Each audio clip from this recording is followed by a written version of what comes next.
Hello friends, welcome back to my channel. ட்ராமாக்குள்ள போறதுக்கு முன்னாடி மறக்காம இந்த வீடியோக்கு ஒரு லைக்கை போட்டுருங்க. சரி வாங்க ட்ராமாக்குள்ள போகலாம்.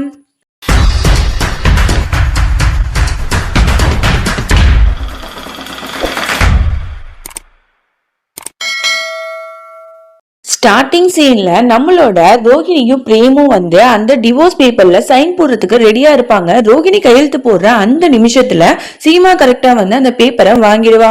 உடனே எல்லாரும் அதிர்ச்சியாய் பார்ப்பாங்க. உடனே பிரேம் சொல்லுவான், என்ன சீமா என்ன பண்ணிட்டு இருக்க, இன்னும் ஒரே ஒரு சைன் தான், அது பண்ணா எல்லாமே முடிஞ்சிரும், நீ வந்து இந்த மாதிரி பண்ணாத கூடு அப்படிங்கிற மாதிரி கேட்டா அவ வந்து எதுவுமே பதில் சொல்லாம அந்த பேப்பரை சுக்குநூறா கிழிச்சு போட்டுடுறா. பிரேமுக்கு என்ன சொல்றதுன்னே தெரியல. ரோஹிணியும் பிரேமும் அதிர்ச்சியாய் பாக்குறாங்க.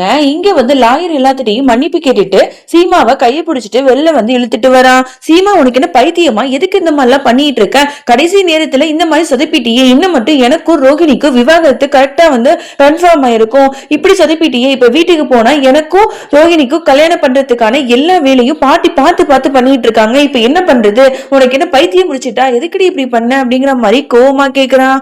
இங்க ரோஹிணியும் அவளோட பங்குக்கு சீமாவோட கையை பிடிச்சிட்டு ஏங்க அப்படி பண்ண, பதில் சொல்லு அப்படின்னு சொல்லிட்டு அழுதுகிட்டே கேட்டுட்டு இருக்கா. சீமா அழுதுகிட்டே பதில் சொல்றா, இந்த பாருங்க பிரேம், ரோஹிணி தான் உங்களோட மனைவி, ஊர் உலகம் முன்னாடி நீங்க அவளோட கழுத்துல தாலி கட்டிட்டீங்க, இந்த உறவு 7 ஜென்மத்துக்குமே வந்து நிலைச்சு நிக்கும், நீங்க இதை ஏத்துக்கிட்டு தான் ஆகணும் அப்படிங்கிற மாதிரிலாம் சொல்றா. நான் வந்து இதை ஏத்துக்க முடியாது, நான் வந்து உன்னதான் காதலிக்கிறேன்னு உனக்கு நல்லாவே தெரியும்ல, அது மட்டும் இல்லாம நீயும் என்னதானே காதலிக்கிற, ஏன் சீமா இப்படி எல்லாம் பண்ணிட்டு இருக்க அப்படிங்கிற மாதிரி மறுபடியும் ரொம்ப கோவமா கேக்குறான். சித்தார்த்தும் அவனோட பங்குக்கு, இல்ல சீமா நீங்க பண்றது ரொம்ப பெரிய தப்பு, நீங்க வந்து இந்த மாதிரிலாம் பண்ணவே கூடாது அப்படிங்கிற மாதிரி அவனும் சொல்லிட்டு இருக்கான். இல்ல எல்லாருமே வந்து எனக்கு குறை சொல்லிட்டு தானே இருக்கீங்க, நான் பண்றதுதான் சரி, பாட்டி வந்து இந்த கல்யாணத்தை பண்ணணும் அப்படின்னு சொல்லிட்டு ரொம்ப மும்முரமா இருக்காங்க, எல்லாரையும் கூப்பிட்டுட்டாங்க, இந்த நேரத்துல நான் விவாகரத்து பண்ணிட்டோன்னு போயினா உங்களோட குடும்ப மான மரியாதை என்ன ஆகும் நினைச்சு பாத்தீங்களா, அதோட அவங்களோட மனசு சுக்குநூறா உடைஞ்சு போயிடும், இது எல்லாத்துக்கும் நான் ஒரு காரணமா இருக்க நான் விரும்பல, தயவு செஞ்சு உங்க 2 பேரையும் கைங்கி எடுத்து கும்பிட்டு கேட்டுக்கிறேன், நீங்க 2 பேரும் மறுபடியும் வந்து எல்லாரும் முன்னாடியும் கல்யாணம் பண்ணிக்கோங்க அப்படிங்கிற மாதிரிலாம் சொல்ல உடனே வந்து பிரேமுக்கு அவ்வளவு ஆத்திரமா வருது, அப்படி கோவமா போயிடுறா. இங்க வந்து வீட்டுல இருக்கிறவங்க எல்லாரும் பயந்துட்டு இருக்காங்க. சீமா வந்து கோவமா வெளில போனாலும் அவ எங்க போனா என்னாச்சுன்னு தெரியலையே அப்படின்னு சொல்லிட்டு மாமியாக்காரங்க கேட்க உடனே வந்து பாட்டி சொல்லுது, அதெல்லாம் ஒரு பயமும் இல்ல, அவ வந்து இன்னும் கொஞ்ச நேரத்துல வந்துருவா, சரியா, அவ எங்க போயிருக்கான்னு எனக்கு தெரியும், நீங்க எல்லாரும் ஃபர்ஸ்ட் கல்யாணத்துக்கான வேலையை போய் பாருங்க, போங்க போங்க அப்படிங்கிற மாதிரி பாட்டி சொல்லுது. அங்க இருக்கிறவங்க யாருக்குமே ஒண்ணுமே புரியல, அப்படி எங்கதான் சீமா போயிருப்பா அப்படின்னு சொல்லிட்டு யோசிச்சுட்டு இருக்காங்க. அதோட இங்க பரத்வாஜ் வீட்டுல தான் காட்டுறாங்க, கல்யாணத்துக்கான எல்லா வேலையும் மும்மரமா பண்ணிட்டு இருக்காங்க. இங்க வந்து சீமா ரோஹிணியோட அப்பா அம்மாவும் வந்துடுறாங்க, அவங்களையும் வெல்கம் பண்ணிட்டு இருக்காங்க. அப்பதான் வந்து கரெக்டா சீமா, ரோஹிணி, பிரேம் அப்புறம் சித்தார்த் எல்லாருமே வந்து ஒன்னா வந்துட்டு இருக்காங்களா. அவங்கள பாக்குற பாட்டிக்குமே ஒரு மாதிரியா தான் இருக்கு. ரோஹிணிக்கும் பிரேமுக்கும் டிவோர்ஸ் ஆயிடுச்சா, இல்ல நான் வந்து பிளான் பண்ண மாதிரி சீமா தடுத்துட்டாளா அப்படிங்கிற மாதிரி ஒரு மன குழப்பத்தோடயே இருக்கு. சீமா வந்து அழுதுகிட்டே பாட்டியோட காலில் விழுவுறா. உடனே பாட்டி வந்து என்னாச்சு அப்படிங்கிற மாதிரி கேட்க, பாட்டி என்ன மன்னிச்சிருங்க அப்படிங்கிற மாதிரி சொல்றா. பாட்டிக்கு ஒரு மாதிரி பயமா இருக்கு, ஒருவேளை அவங்க 2 பேருக்கும் விவாகரத்து ஆயிடுச்சோ, அதனாலதான் மன்னிப்பு கேட்கிறாளோ அப்படிங்கிற மாதிரிலாம் நினைக்கிறாங்க. அப்பதான் வந்து என்னன்னு சொல்லு அப்படின்னு கேட்ட உடனே இந்த மாதிரி விவாகரத்து அப்படிங்கிற மாதிரி ஒரு வார்த்தை தான் சொல்லுவா. மொத்த குடும்பமும் அதிர்ச்சி ஆகி நிற்கும். உடனே வந்து அப்பாக்காரரு கேட்பாரு, என்ன சொன்ன, விவாகரத்தா, என்ன விவாகரத்து சீமா அப்படிங்கிற மாதிரி கேட்பாரு. அப்புறம் அன்னிக்காரிங்களும், என்ன நீ சொல்ற, இந்த மாதிரி ஒரு வார்த்தைய ஒரு நம்ம இந்த மாதிரி ஒரு புனிதமான வீட்டுல இருந்துட்டு நீ சொல்லியே, உனக்கு வெக்கமா இல்ல அப்படின்னு சொல்லிட்டு அன்னிக்காரிங்க அவளுங்க பங்குக்கு திட்டிட்டு இருக்காங்க. இல்ல இந்த மாதிரி ரோஹிணியும் பிரேமும் வந்து விவாகரத்து பண்ண போனாங்க, ஆனா அது நடக்கல அப்படிங்கிற மாதிரி அவ வந்து சொல்றா. உடனே பாட்டிக்கு அப்பதான் மூச்சே வருது, அப்பாடா அப்படின்னு சொல்லிட்டு சிரிச்சுக்கிட்டே உடனே வந்து பிரேம் அந்த இடத்துக்கு வரான். இந்த பாருங்க, யாரும் வந்து சீமாவை வந்து திட்டாதீங்க, புரியுதா, இது முழுக்க முழுக்க என்னோட பிளான் தான், நான் தான் வந்து நினைச்சேன் ரோஹிணிக்கும் எனக்கும் டிவோர்ஸ் பண்ணிட்டு நான் மறுபடியும் சீமாவை கல்யாணம் பண்ணிக்கணும்னு நினைச்சேன், புரியுதா, இதுக்கும் அவளுக்கு எந்த விதமான சம்பந்தமும் இல்ல, இன்னும் மட்டும் எங்க 2 பேருக்கும் டிவோர்ஸ் வந்து நடந்திருக்கும், ஆனா கரெக்டான நேரத்துல இவ வந்து தடுத்துட்டா, மேபி இவ வராம இருந்திருந்தா இன்னும் மட்டும் இந்த டிவோர்ஸ் நடந்து இந்த கல்யாணத்தை நடக்காம நான் தடுத்திருப்பேன் அப்படிங்கிற மாதிரி எல்லா விஷயத்தையுமே சொல்லுவான். என்ன நீ இப்பெல்லாம் பேசுற அப்படிங்கிற மாதிரி அங்க உள்ளவங்க கேட்க உடனே வந்து பிரேம் சொல்றா, இந்த பாருங்க, நீங்க வந்து ரோஹிணியை வந்து எனக்கு கட்டாயப்படுத்தி கல்யாணம் பண்ணி வைக்காதீங்க, இதுல எனக்கு விருப்பமே இல்லை, நான் வந்து இந்த கல்யாணம் பண்ணிக்கவே மாட்டேன், நீங்க என்ன வேணா பண்ணுங்க, என் மனசு முழுக்க சீமா மட்டும்தான் இருக்கா அப்படின்னு சொல்லிட்டு பிரேம் கோவமா அந்த இடத்த விட்டே போயிடுவான்.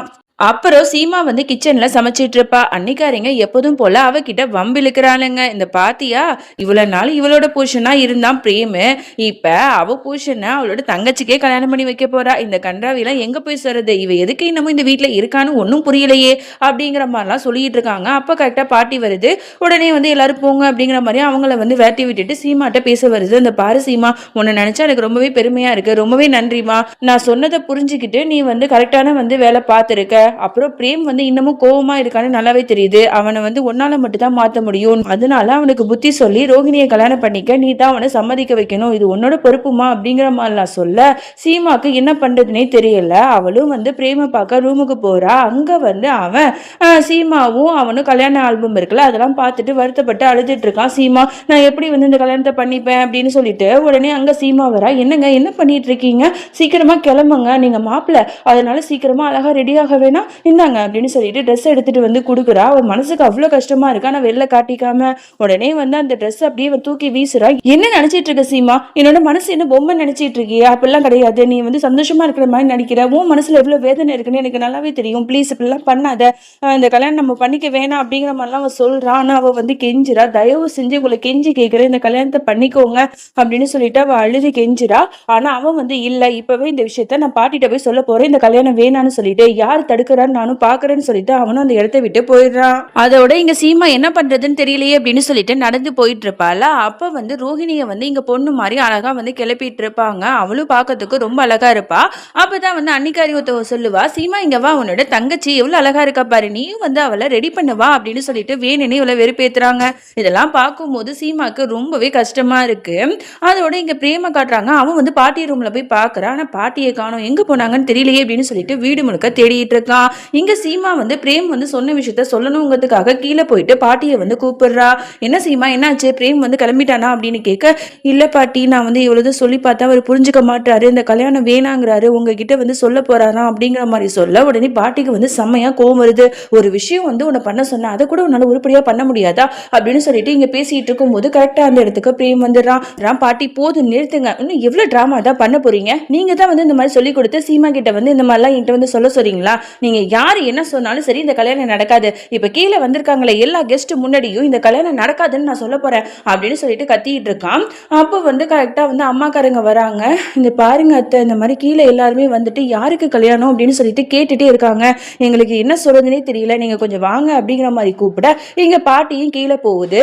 அங்க இருக்கிற கெஸ்ட் எல்லாருமே வாய் விடாம கேட்டுட்டே இருக்காங்க. இப்பதானே வந்து உங்களோட பேரனுக்கு வந்து கல்யாணம் நடந்துச்சு, இப்ப மறுபடியும் யாருக்கு கல்யாணம், சித்தார்த்துக்கா என்ன அப்படிங்கிற மாதிரி அவங்க கேட்டுட்டே இருக்காங்க. பாட்டிக்கு என்ன சொல்றதுன்னே தெரியல. வேற வழியே இல்லாம ஒரு பொய்ய சொல்லுது. இல்ல, இந்த மாதிரி வந்து என்னோட பையன் ராஜேந்திரனுக்கும் என்னோட மருமக சுஜாதாக்கும் 60வது கல்யாணம் பண்ணி வைக்கத்தான் இந்த ஏற்பாடு அப்படிங்கிற மாதிரி போய் சொல்ல மொத்த குடும்பமும் ஷாக் ஆகி பாக்குது. என்னடா இது, ரோஹிணிக்கும் பிரேமுக்கும் கல்யாணம்னு சொல்லிட்டு ஊரை கூட்டிட்டு இங்க என்ன தன்னோட மகனுக்கும் மருமகளுக்கும் கல்யாணம்னு சொல்லிட்டு இருக்குன்னு தானே நீங்களாம் யோசிக்கிறீங்க. அதை தான் நானும் டவுட்ல பாக்குறேன். அதோட இந்த பாட்டை நம்ம முடிச்சுக்கலாம். இதுக்கப்புறம் என்ன நடந்துச்சு அப்படின்னு சொல்லிட்டு நம்ம நாளைக்கு பார்த்து தெரிஞ்சுக்கலாம். அது வரைக்கும் என்னோட காத்திருங்கள். பாய்.